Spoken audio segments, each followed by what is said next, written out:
On December 6, 2025, headlines blared. Chinese Coast Guard rams Philippine supply ship. The chilling footage showed a massive Chinese vessel ramming a much smaller Philippine boat. Metal crunching, horns blaring. The UM-4 was on a routine mission to supply Marines on the BRP Sierra Madre, a rusting Wubwu-2 ship outpost. Water cannons fired, drenching the crew, but the Filipinos pressed on.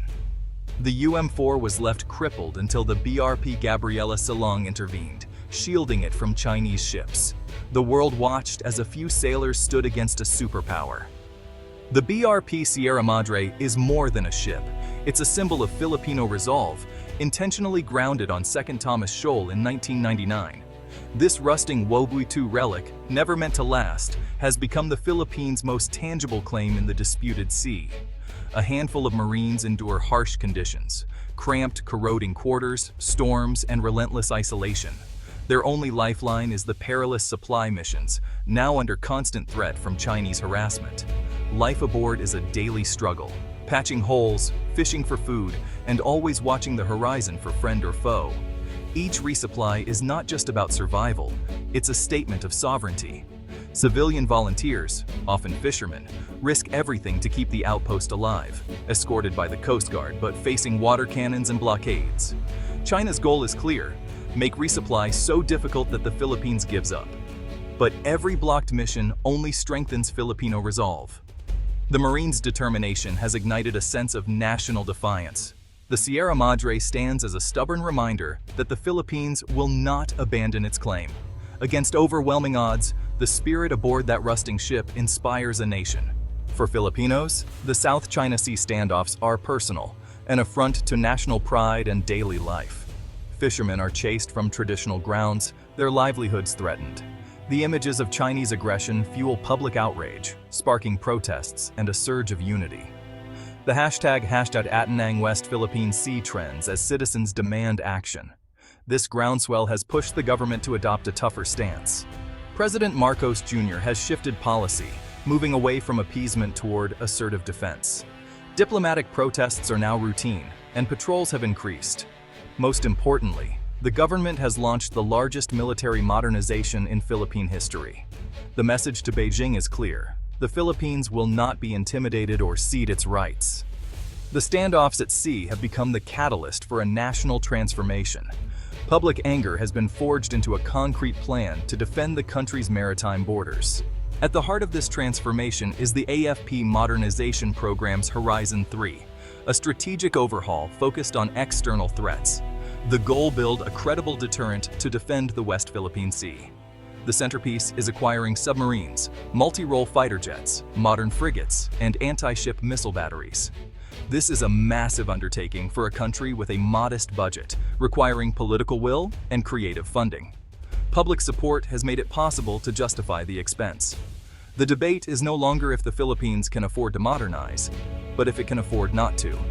Horizon 3 is more than hardware. It's a psychological shift. The AFP is moving from jungle warfare to a networked, mobile, joint force capable of defending air, sea, and land. The aim: a minimum credible deterrent to make any aggressor think twice. Success is critical for the Philippines' security and autonomy in a contested region. Horizon 3 is the nation's boldest step yet toward real defense. The 2012 Scarborough Shoal standoff was a wake-up call. Diplomacy without defense failed, and China seized the shoal. For decades, the Philippine military focused on internal threats, neglecting its Navy and Air Force. The loss of Scarborough exposed this vulnerability. The AFP Modernization Program began a slow pivot, acquiring modern frigates and light combat aircraft. But persistent Chinese aggression made clear that more was needed. Horizon 3 marks the full shift. External, maritime defense is now the top priority. The Navy and Air Force lead the modernization, building a layered defense to detect, challenge, and defend against threats far from shore. Training, doctrine, and organization are all being overhauled. The goal: transform from a land-centric force to an integrated, maritime-focused military. This is the most profound change in AFP history. The Philippines is determined never to be caught unprepared again. The AFP's transformation is visible. New ships dock at bases, new jets patrol the skies. The Navy, once reliant on Deter II hand-me-downs, now fields Jose Rizal-class frigates and new patrol vessels. Domestic shipbuilding is growing, reducing reliance on imports and boosting national pride. The Air Force, once without jets, now flies F-A-50s armed with modern missiles with plans for true multi-role fighters. New helicopters transport planes and surveillance drones enhance mobility and intelligence. The branches are learning to operate as a networked force. Radar on a frigate can cue an Air Force jet or a coastal missile battery. This integration creates a defense system greater than the sum of its parts. The AFP is shifting from reactive to proactive, able to deter threats before they reach Philippine shores. Modernization is not a one-time spree, but a sustainable, ongoing process. The new steel in the water and wings in the sky are symbols of a nation taking control of its defense. The Philippines is building a force that can stand its ground. The transformation is real and it's accelerating. The Philippines is not alone in this effort. Its oldest ally, the United States, stands beside it. The 1951 Mutual Defense Treaty, once questioned, now has renewed relevance amid South China Sea tensions. Washington has clarified attacks on Philippine forces in the South China Sea trigger the treaty. U.S. military aid and financing accelerate AFP modernization, enabling the purchase of advanced systems. American training and expertise help the AFP operate and integrate new equipment. Joint exercises like Balikatan now focus on high-end warfare and maritime security, not just counterterrorism. These drills build interoperability and send a message of solidarity to the region. Agreements like EDCA allow U.S. troops to rotate through Philippine bases and pre-position equipment. New EDCA sites near Taiwan and the South China Sea enhance deterrence and crisis response. For the Philippines, this means a more tangible U.S. presence and faster support in emergencies. The alliance is evolving, grounded in shared strategic interests. Together, the U.S. and Philippines are building a shield for a free and open Indo-Pacific. The partnership is stronger and more vital than ever. In a dangerous region, it's a crucial bulwark. The Philippines can't match China ship for ship, so it's embracing a porcupine strategy. The idea? Make any attack so costly that it's not worth the risk.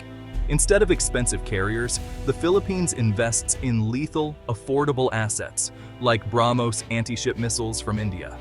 These shore-based missiles can threaten enemy vessels across vast distances, turning geography into a defensive strength.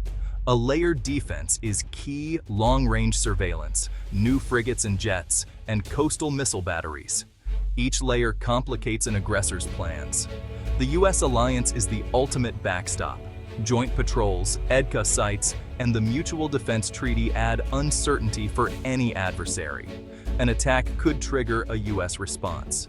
The combination of Filipino quills and U.S. backing creates powerful deterrence. China must now weigh the real costs of aggression. The strategic calculus in the South China Sea is shifting. The Philippines is no longer an easy target. China's pressure in the South China Sea has hardened, not broken. Filipino resolve. The sight of water cannons has fueled military modernization more than any policy ever could. The U.S.-Philippines alliance has been reborn, grounded in urgent shared interests. The U.S. sees a strong Philippines as key to a stable Indo-Pacific. The Philippines sees the alliance as its security anchor. This alignment is driving new cooperation in defense and diplomacy. Challenges remain: funding, sustaining modernization, and countering China's gray zone tactics. But the direction is set. Growing Filipino capability and unwavering U.S. support create a potent deterrent. The alliance forces China to reconsider the costs of bullying. The future will be shaped by the courage of sailors, the resolve of Marines, and the strength of alliances.